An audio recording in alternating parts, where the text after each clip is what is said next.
Welcome back, YouTube. Sean, Less Lethal for Dummies. Sun is shining today, but it's cold as balls in Canada. So we're gonna put our VKS back together today with a few, I don't know how you call them, modifications or not, but this is how I am going to set my VKS up. But I thought I'd make some comparisons as I'm doing things today, because I can. I have an opportunity with parts from other markers to show you. So we're gonna start off with the easy one. I am gonna show you how to replace the heat core O-ring, just because that way I can't say that I didn't. This is a VKS bolt.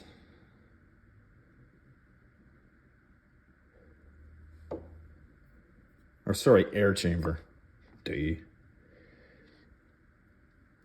And this is an FSC bolt. You can see the difference there, and that is what people are after. And that was my reasoning for shoving one of these in an FSC in the first place. More volume. And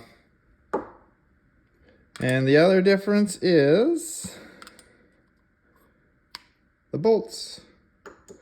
The bolts are slightly different. They are interchangeable between the two. The profile is slightly different.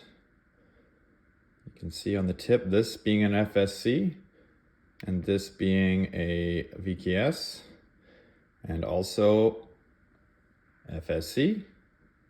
See, the passageway is just a little bit smaller. You know, this one, the VKS bolt's machined out a little bit more. But otherwise, they can be swapped one for one. And in place of my VKS bolt, when I had originally broken the pin, I ran an FSC bolt. Yeah, it's a little bit reduced velocity just because of that opening in the end, but works in a pinch. So first thing we're gonna do is replace the heat core O-ring. I'm gonna show you how a fellow some time ago, I'll give credit where credit's due, by the name of June, had this brilliant idea, to use a Sharpie to replace this. So let's remove it first.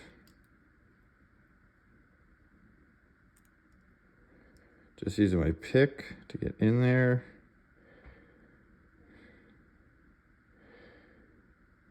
This one is well worn in. My pick is not the sharpest either. Come on, you bugger.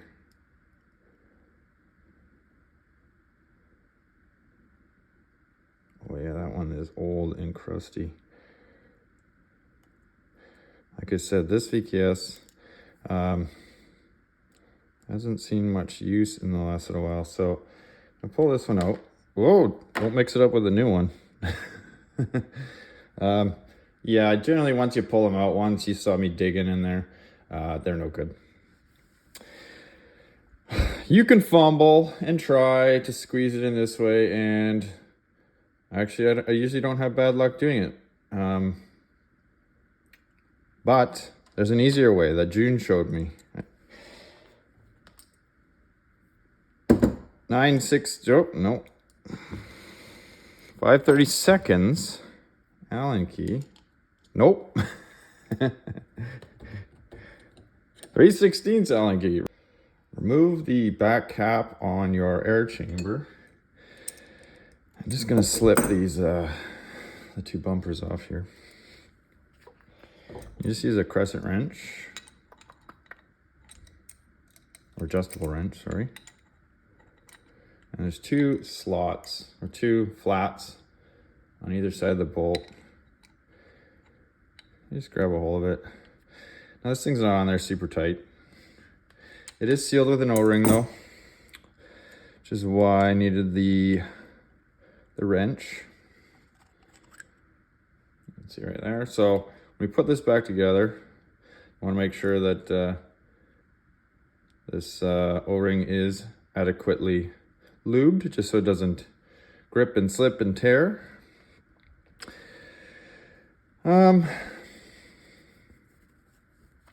Next, so in place of a Sharpie, my pick actually works very well. And you put it on the inside like this. You can see how it pushes up. It can make getting this guy in there easier. So it's gonna kind of fold this thing up in half. And you can use this other hand here to kind of balance the location of the tip of whatever you're using there.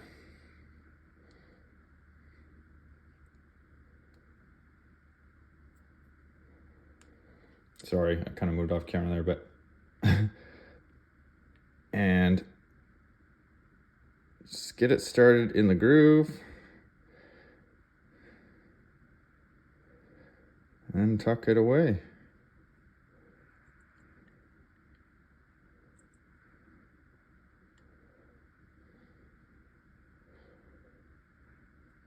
Once you got it in like halfway, kind of like that, you can kind of pull your piece back now, whatever you're using to support that. And just got to stuff the O-ring home. You can see it kind of got cockeyed there. Just use whatever, an Allen wrench, whatever you got here, and work it until it seats properly. Like that. I sure made that look easy. It's probably not going to be your first time. Trust me. You can see. Oh, it's tough to see, but I've got it in there nice now. And then put your back cap on.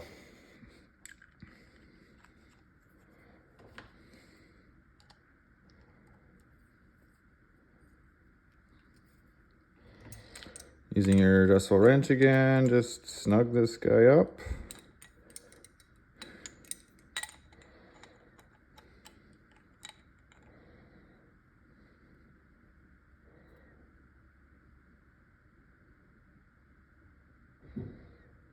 Just till it's tight. Not kung fu tight. And that's that. This VKS bolt, you can see it's pretty shiny already. So I'm not going to hit it with any abrasive, so to speak, but polish is abrasive. So I use Mother's aluminum wheel polish. I'm sure any metal polish would do as long as it's safe for aluminum. I just put a bunch of it on there, just like that. Lint-free rag. I kind of just dabble it around to get it going, and then start stroking.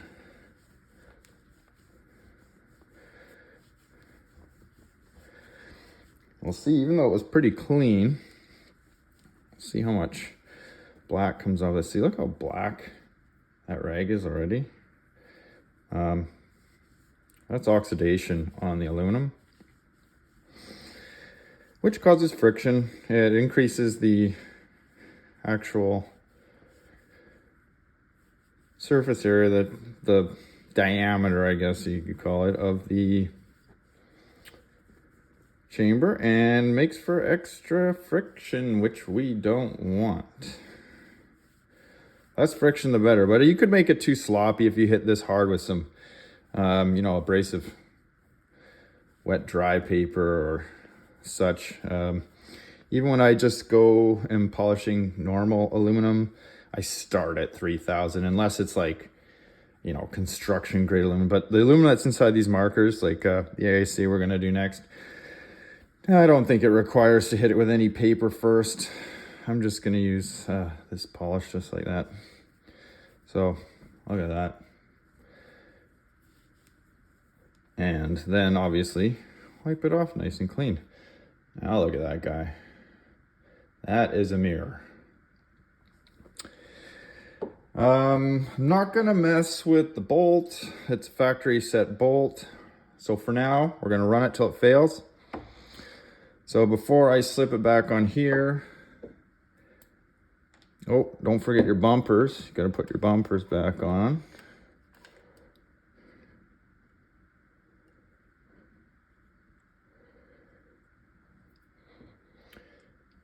All right, I'm gonna have a seat now. Just put some lubricant inside your O-ring here. Don't be shy if it's new. I mean, there is such thing as too much, but these markers just spit it out the barrel anyways. I use a tip just to smear it around in there. Put a little on your shaft. Whoop. Smear that guy around.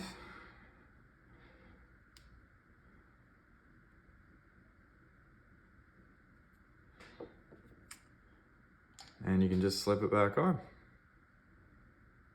And it's gonna be tight because it is new. There we go.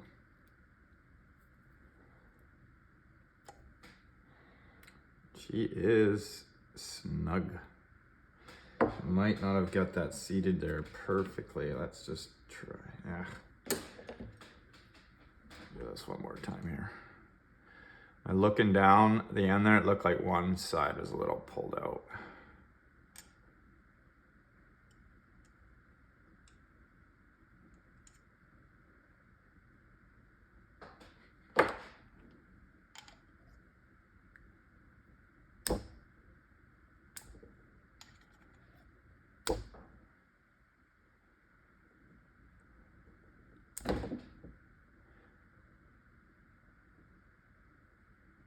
Looks good now. It's a little tight, but that O-ring is in there. That is a M17, Vulcan M17 O-ring. And the leftover lubricant that's kind of on your fingers, I just kind of smeared on the bolt.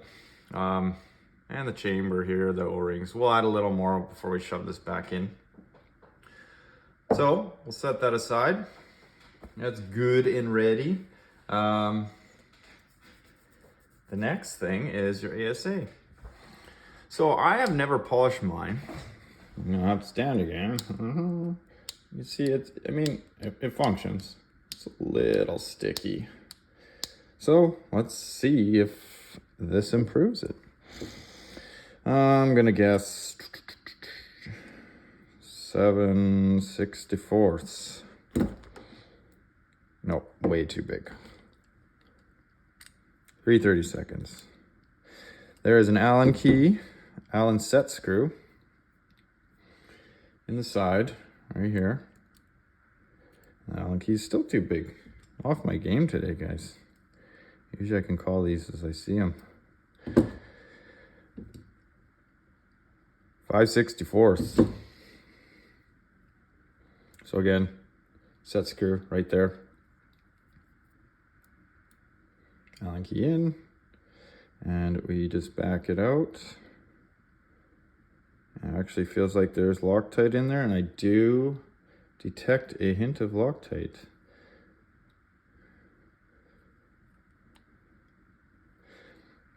I'm not sure if this has to come all the way out or not.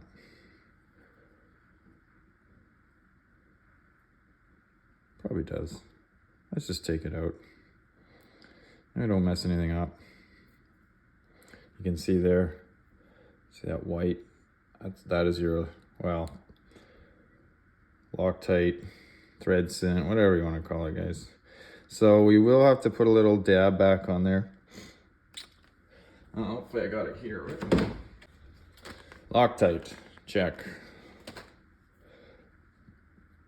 So we got that apart, and these unthread.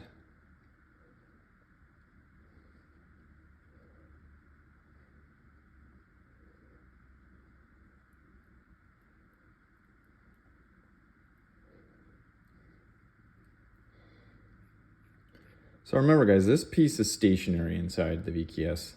It doesn't move, so you can see there's some kind of marring on there. It doesn't affect its performance in any shape or form. It's the O-rings that we're worried about here, and they're fine. So you can see down in there, right in that recessed hole in the very tip is the pathway of air that comes up through this hole that goes into your regulator. Just because I got it open, I'm gonna shove something down there just to kind of wipe it out. It looks pretty clean in there, guys, but anything in here would end up eventually in your marker, in your regulator. Can jam up some airways and cause some unusual fluctuations. So I'll set that aside. This is the moving part of your ASA. So I'm going to take this off carefully. You don't want to scratch the inside diameter of this on this threaded section here. So inside this, there are two O-rings. Might be tough to see.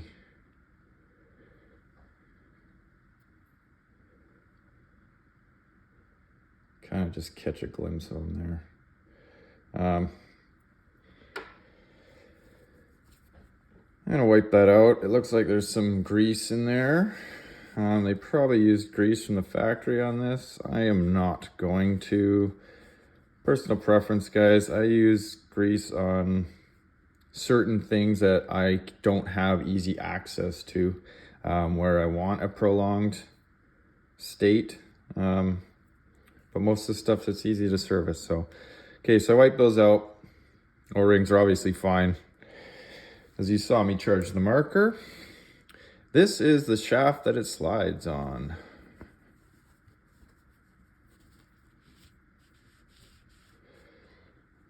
You can see those two holes, and that's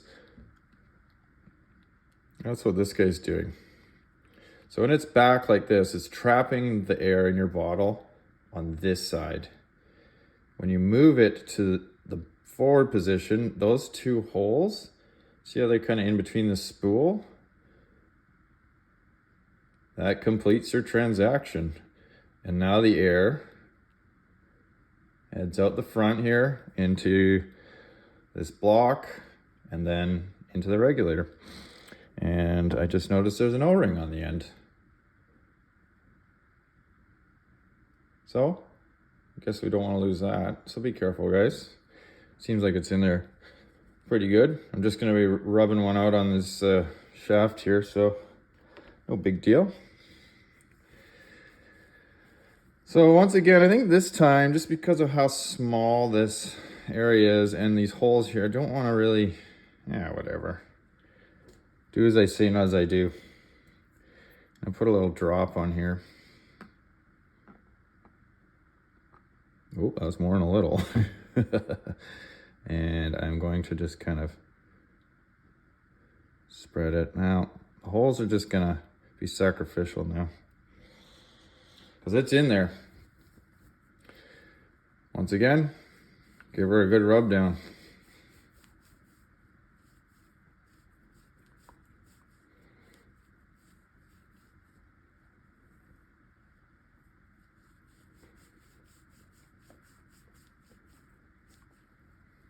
You can see the black coming off again. This one not as dirty.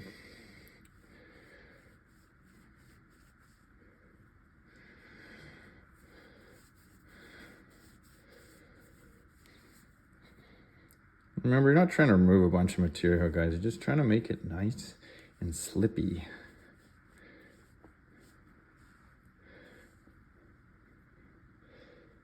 Let's see. Pretty shiny, if you ask me.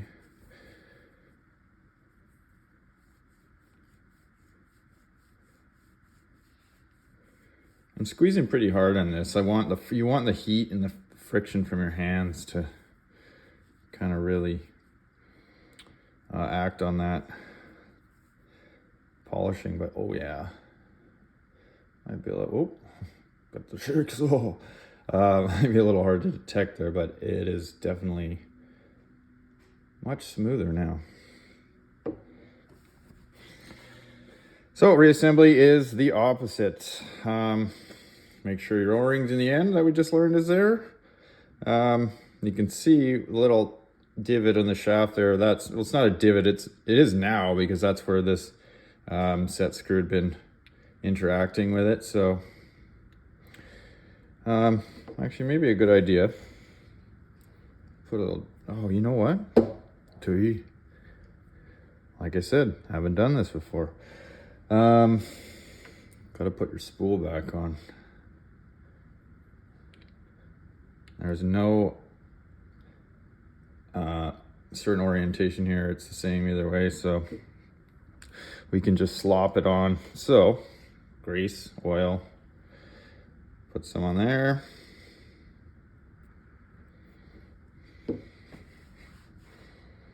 And smear it around. And obviously the extra I'm gonna use on this O-ring on the tip. I think for good measure, I'm gonna take my spool, my finger fit in there. Negative. My pinky fit in there? Oh, my pinky fits in there. So I'm gonna put some on my finger here. Whatever. Let's put a big blob on there.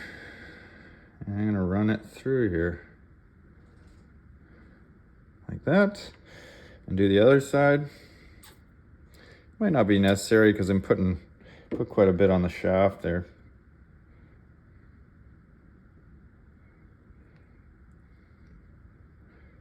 Smear it around. And then slap her back on. And let's check for function here.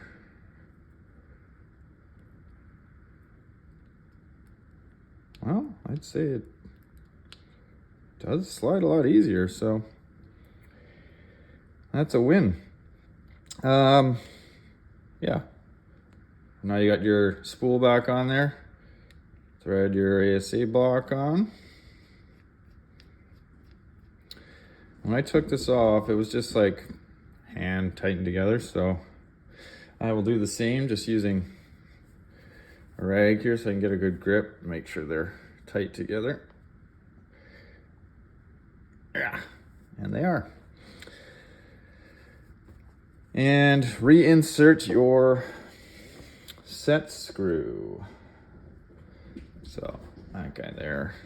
And I'm gonna pull up my blue Loctite. Blue used to mean removable.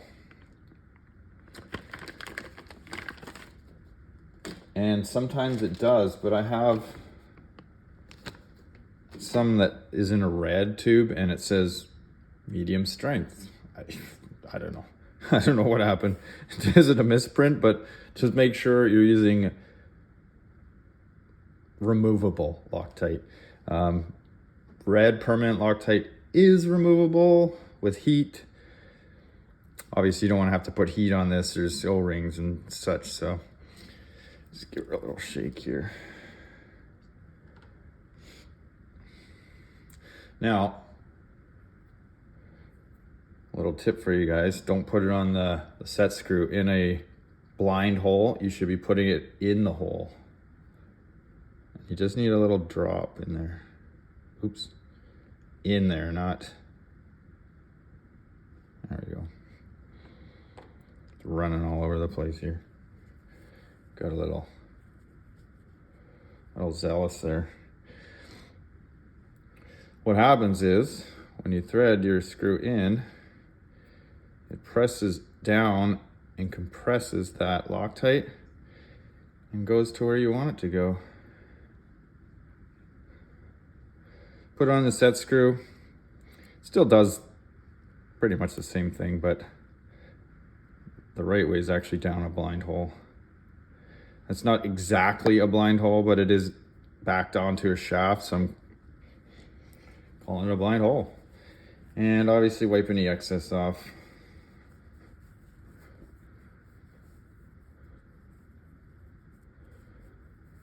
because I'm crazy like that. There we go. That's complete. We'll oil that when we put it back together.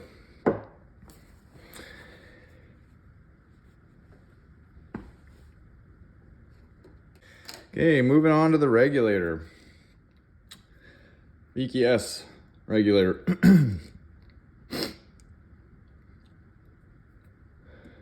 FSC regulator. FSC is this one with the long arm here. So you can see the main difference is obviously that long trigger arm, because in the FSC it's going backwards into your, or sorry, it's going forwards into your trigger. And you can see also the CO2 nipple.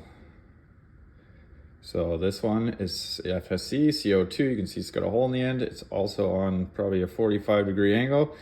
VKS, solid pin, 90-degree angle. Straight up and down, however you want to look at it. And obviously trigger arm, in this case, is going backwards to your trigger. Well, the trigger's sort of here, but yeah, you get the idea. Internally, oops, keep doing that. Internally, ain't much difference, is there? Nope, they're identical. That's right, you saw it here. Except for the VKS spring. It's a stronger sear spring. I touched on that in the last episode. Oh, you know what else? This is something. So the rotator in this is why it doesn't jam like it does in the FSC. So in the FSC, I mentioned yesterday how I shim this.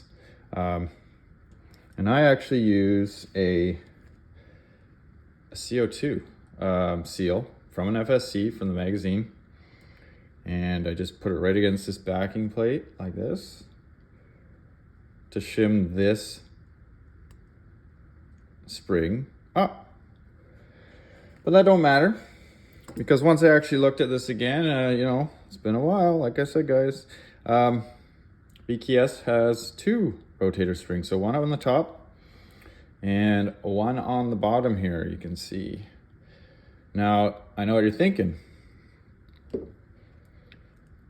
Well, why don't we put two in FSC? I tried.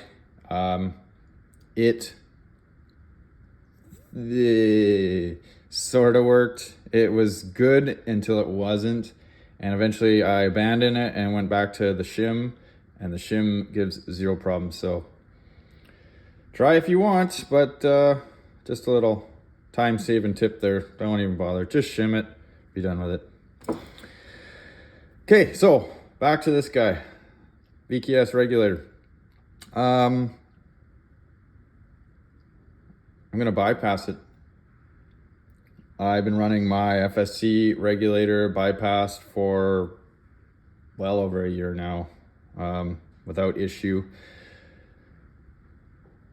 Do I recommend doing it? Well, it's up to you guys. I only shoot solid projectiles, so I'm just always aiming for max power based on my tank output.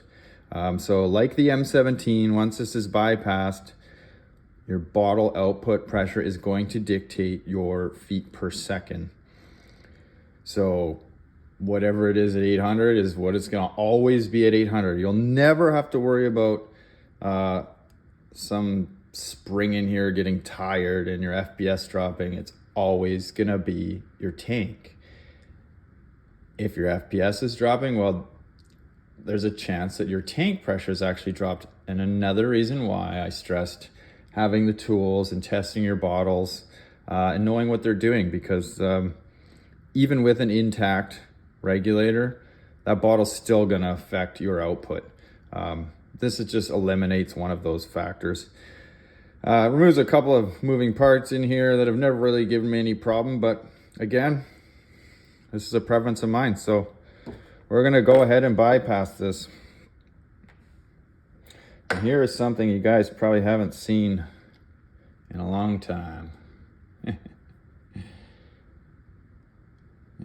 course, kind of hard to see now. Well, let's try this. Nope, that didn't work either. Well, it's a Canadian penny. They're obsolete now. I use a penny, you can use a dime. Whatever you want. I use this to open this back brass cap here.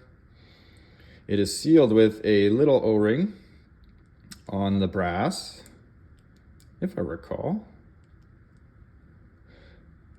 There's gonna be a spring and a little plunger and a ball in here. At least there is on the FSC. I've never done this to the VKS, so you're gonna have to watch the video of me firing this thing to see what it actually does. So here's your cap, here's your seal. You're gonna reuse this. And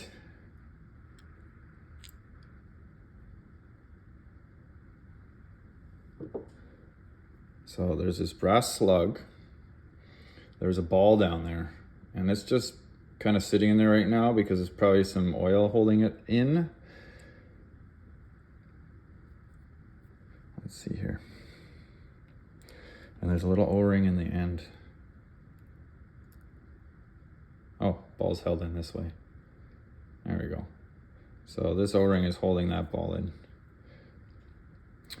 And the spring, obviously. These move back and forth together, and they act against your velocity screw. And these two are kind of jockeying for position to allow air in and close the valve when the chamber is charged. And if you look down there, you can see that is the tit from the RV pad. So you can set this aside. We're not going to use that. But of course, don't throw it away. You can take your cap, brass cap here. Now, I'm just looking down inside here. See if there's any trash in there. And it looks to be clean, so I'm not going to put this cap back in yet. I had a brand new FSC that had a bunch of brass junk in here, and it actually got hung up in the seals and caused all kinds of issues, and it's kind of where this whole thing started. So once we remove the velocity adjusting screw here, which is your 3/16, lefty loosey. Come on.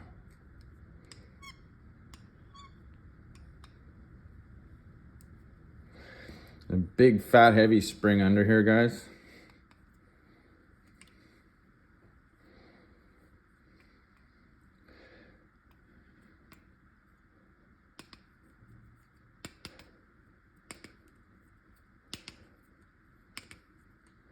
See, it actually looks like they use a little bit of friggin' Loctite on that. Is that just my imagination? No, that's not. That is corrosion of the brass. See that green bit on there? Yeah, that's... Huh, interesting. Whoop. So that's what the cap looks, or the adjusting screw looks like. There'll be a big fat spring. That is a regulator spring for the marker. Your marker starts to lose FPS, there's a good chance this spring has probably lost some of its spring. And inside there is your RV pad. Let's see if I can just poke it out this way. So that tit's sticking out on the other side here. Probably use an Allen wrench would be better.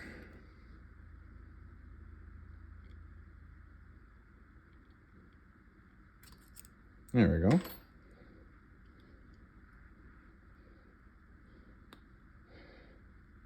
Come on. Of course. All right, so there's your RV pad. Notice it's solid. VKS has no pressure relief valve like an FSC does, so you're not going to see another screw there. It's just a solid brass stem, and that is all. You can kind of see how these two would interact, but there's a wall between them there, so based on how tight you have your velocity set, it's going to be how much air it allows in. There's more to it than that, but so put it aside. Definitely don't want to lose that. Looking down inside there, and actually looks like there's a little chunk of metal in there. Let's see if my 50 cal squeegee fits down there. I don't know if this will fit. I've never tried. Oh yeah, look at that. So you could just shove your rag down there if you want. I mean, maybe it's clean, but you're in there, you may as well clean it.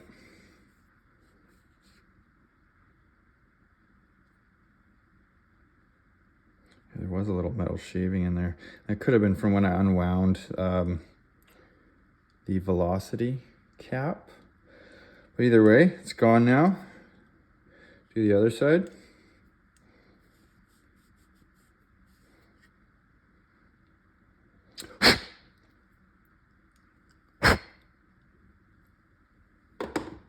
All good. So now that I know it's clean, I'm going to put that slotted cap back on the other side.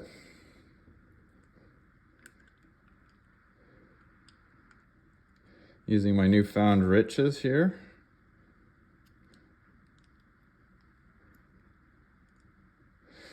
Now without all that junk in the back, this cap can be tightened down further than originally it was. You don't need to bottom it out. It's making a seal. I just kind of orient it in a whichever manner you want, either this way or that way, but just so it's pretty much flush. Actually, you can probably back that out because I like flush. So I go like that. It's flush. This side is clean. You're going to use this RV pad. I just wiped it clean, so I'm going to put a little dab of oil on it here. That was a lot more than a dab, but I don't care. Get it right. Why I put so much on there, especially with the O-rings, I actually squeezing this to get that lube kind of down without removing the O-ring and getting it underneath there. You just squeeze it and send it. All good. Stick your cap or stick your RV pad back in the hole here.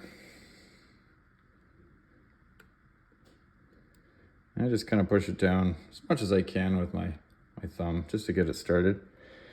Your spring. You are going to reuse. It's actually not going to, there's going to be no action against this spring. I reinstall this in the bypass because it keeps your RV pad oriented in a perpendicular fashion. Without this, and I have done it, it did function fine, but my concern was if this RV pad kind of got cockeyed, you know, obviously it would break that seal O-ring at the bottom and then leak. So I just use this as a guide, so to speak. So drop it back in. Push this down. Again, I push it as hard as I can down and squish my thumb so it's kind of just inside, which will allow you to get your cap started here. Doesn't matter which way. There is a lot of corrosion on that. That's funny. I'm just going to put a dab of silicone on here and give it a wipe and see if I can't clean some of that gunk out of there.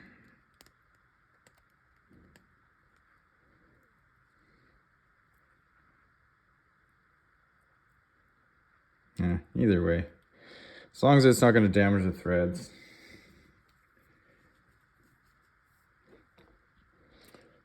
Take a cap or your adjusting screw. Get it in there and get it started. Oh.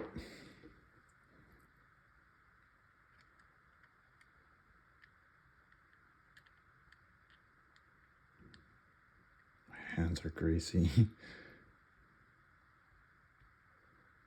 Okay.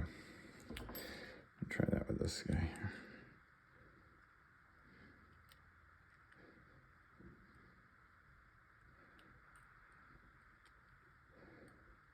Making it look harder than I have to. But that's just the case. There we go. So, got it started in there, guys. Don't want to cross thread it. And just tighten it down till it's flush. Again, this is just what I am doing. I did run the bypass in my FSC with this turned all the way down just to see if it would do anything different. I saw no change in the FES whatsoever. I've also have another, I don't know if I got it here. From way back, oh yeah, I still got it here. Way back in my early videos, when I was experimenting with this, I actually drilled and tapped a 1/8. Sorry, no, that was a quarter. I can't remember what it was, but anyways, you can see I tapped and plugged this cap and actually used it as a plug. This entire brass piece is a plug, but again, I didn't see any change in FPS, so it seemed overly complicated to do that. This way works just fine. So it's flush, you're good. Even if it's not, you can, once this is installed in the marker, I mean, if you're crazy like me and you want it flush, you can wind it out and back it up into the lower of the VKS. That way you know it's maximum flushness. That's it. We will oil this bad boy up before we install it. So let me just grab, don't think I'm leaving anything out here. No, let me just go grab my my receiver and we'll get this put back together. All right, reassembly time. So you have your receiver. Take your bolt, your air chamber, much like the FSC. You have to move this bolt, you have to move this bolt into, oop, I lost my bumper. Into the forward position like this once it's inside your receiver. You can do it ahead of time, and you know what? Normally, I wiped all the grease off when I took that bumper off. Normally when I do this, I just slide it once it's in, but I've seen lately a few guys just doing it pre-assembled. So they put it on like that and then stick the bolt in. So I don't know, let's try it. Oh yeah, obviously want some oil on these O-rings here.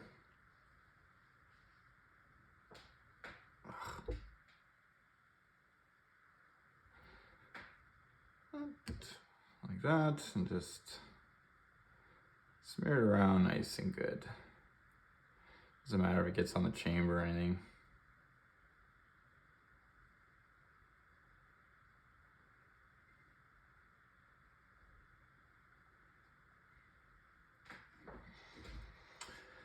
Stick it in the hole. Now you want to make sure it goes in square. Oops. So I see a problem with what I did already there. I at least got to get the pin started before I push it in. So there we go. Now it's not going to come off. try that again. Put your bolts in, you want to make sure it goes straight down. And it will once it gets down. This front opening here, rear opening, whatever you want to call it, is larger than the chamber, but once the chamber drops down into that sort of secondary recess, it kind of centers itself, but you still want to be mindful. Your ASA. Now I can see it is sliding a whole lot better. So I'm happy with that. So there's this common misconception running higher than the recommended 850 psi pressure in a VKS. The PRV blows off, I've heard. Well, that is not the case. There's no pressure relief valve in this marker. What people are hearing is the two O-rings inside this spool. They are not holding pressure. I've run this at 1,000 and they did not leak. I haven't gone any higher than that. If I do, I'd imagine you can probably just install a fatter O-ring in there. I know Mikey from Canada Eyeballs had a problem with his, and he actually managed to find some O-rings at the local hardware store that fit and made this a little bit snugger, but I'd imagine they would hold that higher pressure better. So if you're trying to run 1,000 or 1,100 psi through VKS and you think your PRV is leaking, it's these guys. So you'll have to search for an alternative. So before we install this, put a dab of lube on here.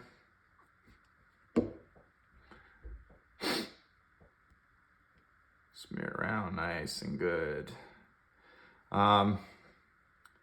Taking note that we disassembled this and I installed Loctite in here. That Loctite should set for 24 hours. So I'm not going to test fire this today, guys. Wah, wah, wah. And nor should you if you've just done this. It generally does start to set fairly quickly, like within an hour, but I mean, I don't know. I like to follow the directions most of the time. So you got your O-rings lubed up. Drop your ASA in like that. And what you want to do is just push down until these threads here engage the end of this. You don't want to try and shove it further than that. And not that you could because of the threads, but you want to use the threading action of this to send that bolt, or sorry, air chamber to its correct position. And when you do this, try and push straight down. This collar here is going to be about the same outside diameter as here, so you don't want to damage those threads. So once I get it up to that point, I'll show you what I mean. So you can see there. And then just continue pushing down. You're gonna feel the O-rings kind of gripping and letting go, gripping and letting go. Just continue, continue.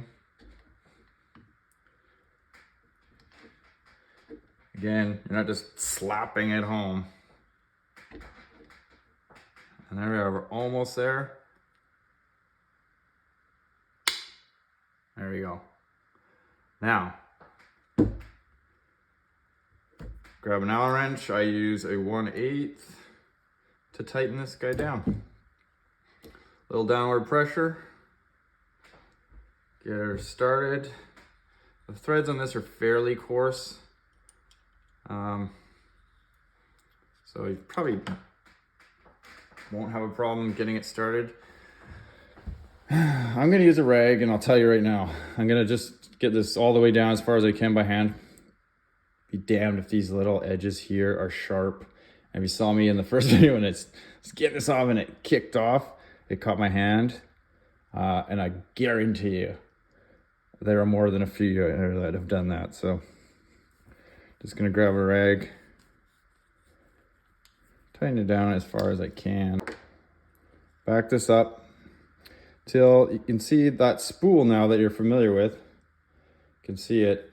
Back your nut up till it's pretty much right. The edge of that spool, you can see down in there. It's kind of right there, touching the edge of this. Charge handle, slip it in and down. So see that again. Slip it in and down. Just like that.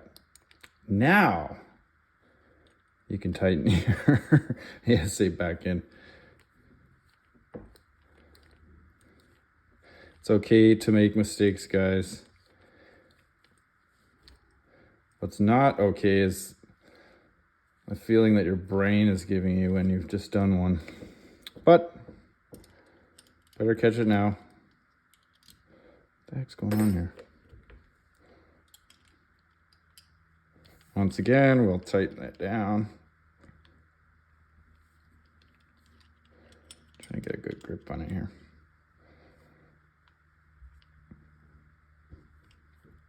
All right, there we go. We can just check it for function. Wow, yeah. She is slippy. All right, a regulator. Now, it's gonna sit O-rings face down, trigger arm is gonna be to the rear like this. Before you do that, just wipe this area off here so there's no crud. I like to use the same Tech T gun drops on everything. Like I said, I don't put grease. It sickens me the amount of grease that comes in these things from the factory, but I imagine, you know, for law enforcement or what have you, they're not probably playing with them as much as we are. So grease is long-term. Oil, yeah, that remains to be seen because this stuff sticks to everything. So I like to put some between the sear here and the rotator. I don't know if you'll be able to see what exactly I'm doing. I put some down here. Put some over here. And I also put a little on the face of these because these slide against the body.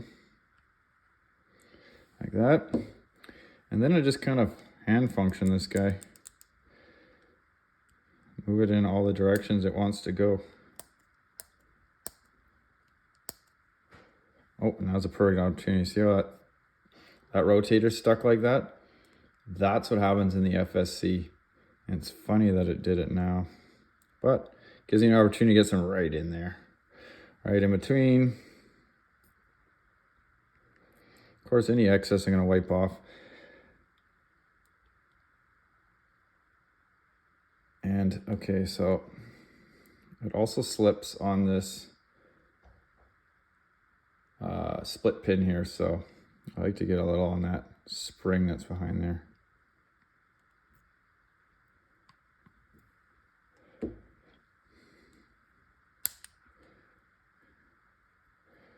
Once again, just go through its functions.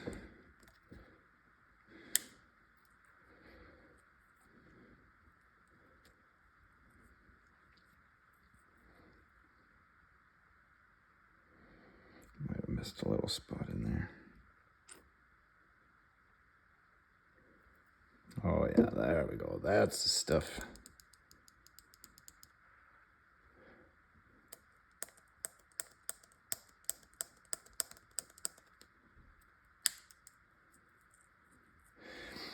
And whatever excess you can wipe over these white donuts on the top here, these little white O-rings.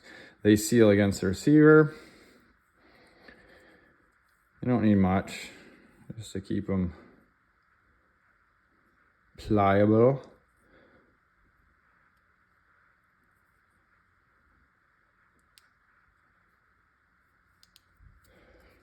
I'm just gonna wipe the regular off a little bit here, because too much grease or too much oil when it's all over the place bugs me as well. It's a double-edged sword, guys. Okay. Bolt is in the forward position. Trigger arm to the rear. Pull your trigger up. This little boss right there is going to interlock with that hole there. So you'll know it's in the right place when that happens. You can flick your trigger arm up once you know that it's got to orient this way. Pull your trigger up. I think there's some crud under there. Oh, that's just my imagination. Or is it?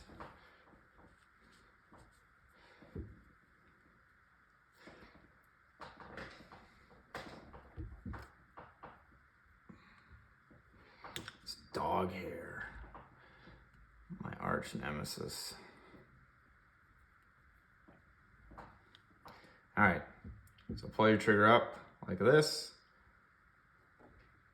Take your regulator, find its home. Like that. It's, you know, it fell right in, and you can kind of let go of your trigger gently. Don't slap her down there. So it's in place like this. You can see there's a bit of a gap. That's because it's not tightened down yet.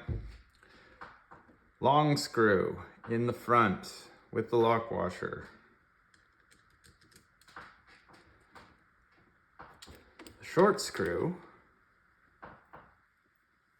in the rear, which goes in that boss, kind of hidden by the trigger here. Also has a lock washer on it. And then just tighten them down.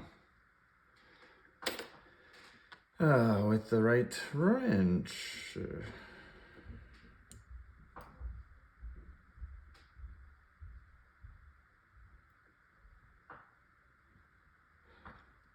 So when I do this, I don't know if it matters, but I snug this one and then I move to this one here and snug it. I don't just send one home and then send the other one home.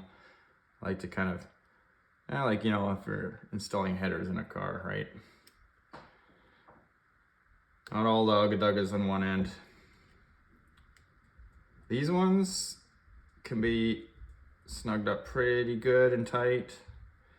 You don't need to do the old leverage on them, but put a little more effort into these. It's important this regulator stays in place.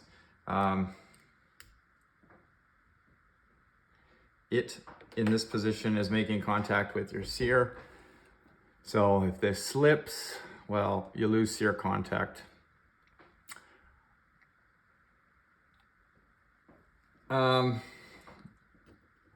Also, your castle nut. We won't put that on until we put it on the lower receiver, which we will do next. So, good time, look it over. Check the function of stuff. Oh, gotta put your trigger arm back on too. Just pull your trigger back a little. This arm flexes out ever so slowly. Don't pull it right out, but you can see.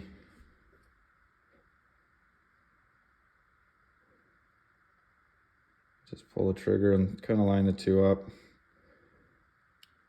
Like that. Boom. And it's on there. And that little donut that you didn't lose, tiny little donut, doesn't need any oil.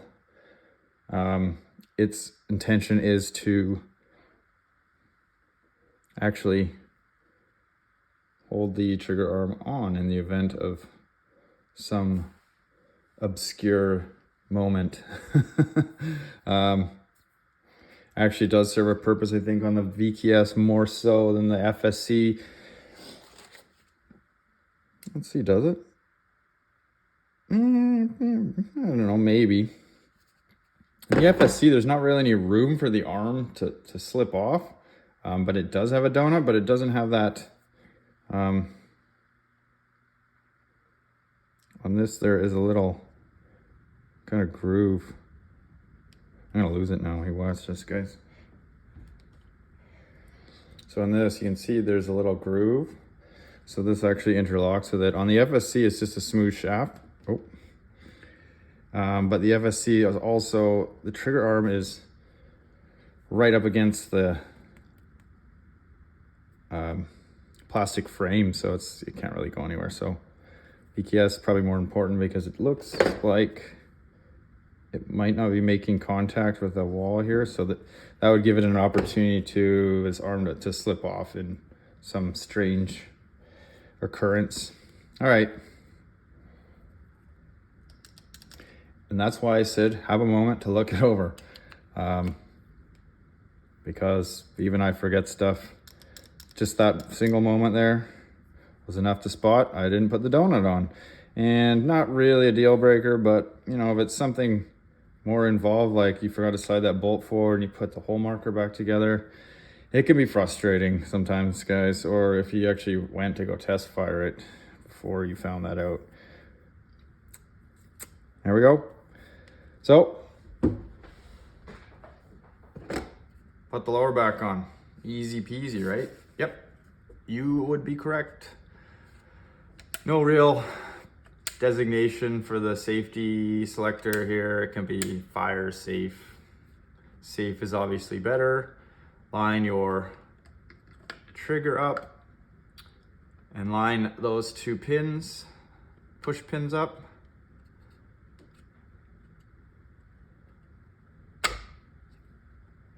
And there we go. Take your push pins. They got a little ball detent on the end of them. They're the same size, don't matter. I don't think it matters which side you put them through either, but I always put stuff back the way it came, so. One pin, two pin. Safe, fire.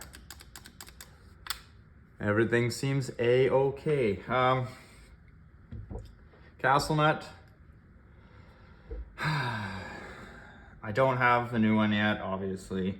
But you would, in this case, reinstall your sling plate here.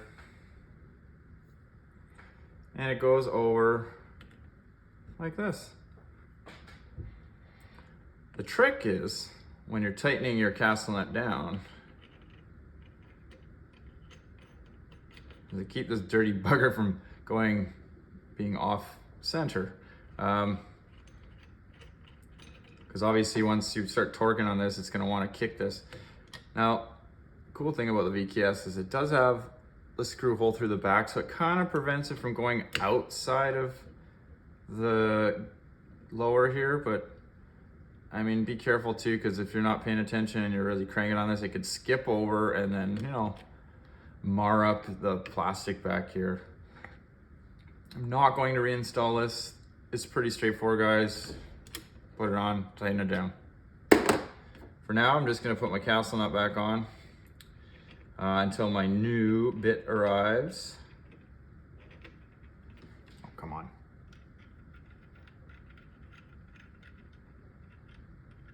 Making this look harder than I have, as usual.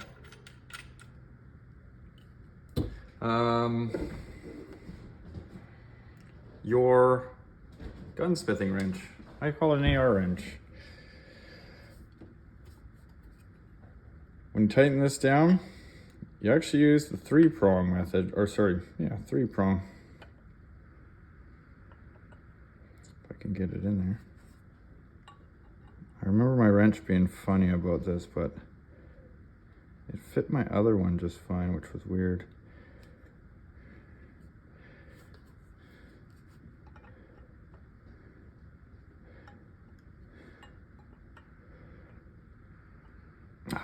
You know what, I remember, oops, pardon me. I remember why. It's because this inside ASA here is actually it protrudes enough, it stops these lugs from interlocking properly with your castle nut here. So I'm gonna have to revert back to the old hook, spanner wrench style. Put it in like that. Not holding the shroud if you have gotten that far. I don't have a good handle on it there.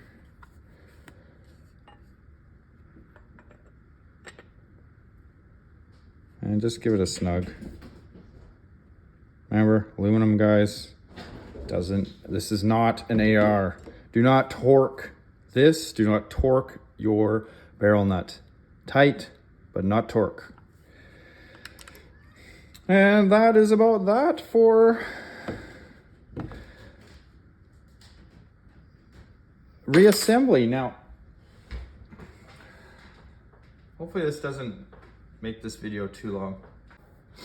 Standard barrel nut that you would see, you know, when you buy your Chinese handguards.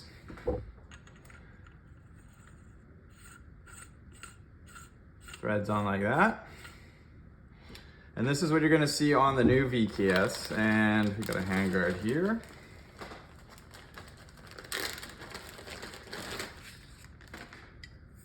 Like this. This isn't what my final is gonna be, but see it goes on like this. And you tighten it down. So you tighten this nut on, but here's the issue. With the VKS and the T15, I'm just gonna kind of wipe this off. Normally I will, ooh, there's so much hair on that. Bear with me here. I don't want all that crap in the marker. I'll put some light lube on my hands when I insert this.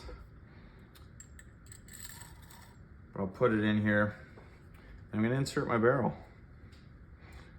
to demonstrate outside of the marker. So, remember we talked about that pin that's up inside here? This is your, like the locking boss or whatever for the barrel. You want to orient your barrel so that that slot is in the top. There's dog hair on that too, or cat hair. Well, cats don't have hair here at this house. That's the truth. Push down and twist. You should hear your bolt click, which you did. That's what you want to hear, and you can look down there and you can see the barrel is in the mag position. But with this standard barrel nut, see how much that thing, see how much it moves? That moves a whole lot. And that's where the T15, the adjustable barrel sleeve, comes in. I keep saying T15 because it's been out for a long time. But now it's just making its way over the VKS, I think, because since they discontinued that barrel sleeve, the barrel tube assembly. So what you're gonna see now, instead of a standard barrel nut, is this guy.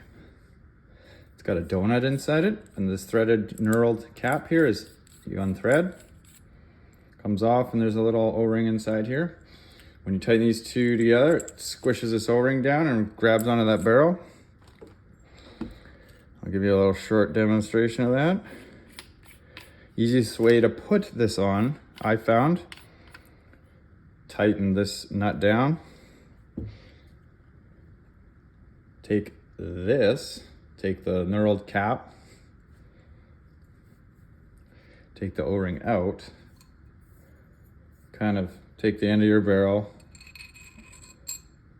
then put the O-ring over, slide it down far enough so that, you know, you can make entry into your barrel nut. Again, slot at the top, lock the barrel in, and you can see where the O-ring lands, like that. And you slide this guy down, and start tighten her down, just by hand. That's why it's got knurling, not for tools, for hands. And you tighten it down till it's good and tight. Now, see that? It is a brilliant design. It works very well, but I see two issues with this, with the VKS. Yes, you can still actuate your barrel hopper, no problem. The issue is for if a jam and you had to pull your barrel, or there was some reason you had to remove your barrel, you literally have to take the handguard off. It's not that hard now because it's only 2 Allen keys in most cases. There's a lot of different handguards out there, so that varies greatly. Because what I found, if you try to take the barrel out without loosening this knurled nut, it would suck that O-ring out of there, and then you're pretty much at square one anyways, and you got to take your handguard off now to properly reinstall it. Yeah, you can send the barrel back with no O-ring on it, but without the O-ring, it's going to walk inside here like it does on the irregular free-floating barrel nut. Something to note, it's not going to affect most of us, I think, but it is a very good design and it works. The other issue for aftermarket guys, see the length difference? This thing doesn't fit. Even though it's the standard diameter, it doesn't fit all the handguards.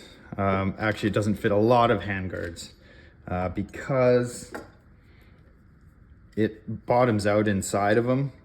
So like you can see here, this is designed about the same length as this blank space here. A lot of handguards are like that. And at this point, the handguards actually change diameter, and this will not go inside. So you get stuck with a handguard like half out like this. But they are out there. All the FS First Strike handguards will fit this, or I should say all their M-Lock handguards will fit this barrel nut. And some aftermarket, in particular this one's the Chinese one I had, it does fit on. But be mindful of that. Something else to be aware of with the VKS, if you're new to it, some of these handguards have locating tabs on the side, and they're not fat enough to actually, the VKS is a little bit fatter than an AR, so they bump into it right about at this point. So you can either cut them off, file them off, bend them off, whatever you want, but you really want your handguard butted up like this. I don't like seeing this, guys. That's cheesy. Means you're lazy. Yeah. And for now, that completes my VKS teardown, modification, and reassembly. The next, I'm going to beautify it. So that is reserved for another episode. So I hope this was helpful. I love the comments, the messages I've received. I always try to get to everyone and help everyone. And if I missed you, send another one. You're not a pain in the ass. I just spoke with somebody this morning actually, and they maybe felt a little guilty about contacting me. And I said, no, you know what? Your problem is my problem, and when I can fix your problem, that means I can fix somebody else's problem, because some of the problems that I run into, unless you have them, you really don't know. And solving them for the first time can help the next person when they hit me with the same problem that I've never heard before until just a moment ago. Now I got the answer. And the same goes for you guys, man.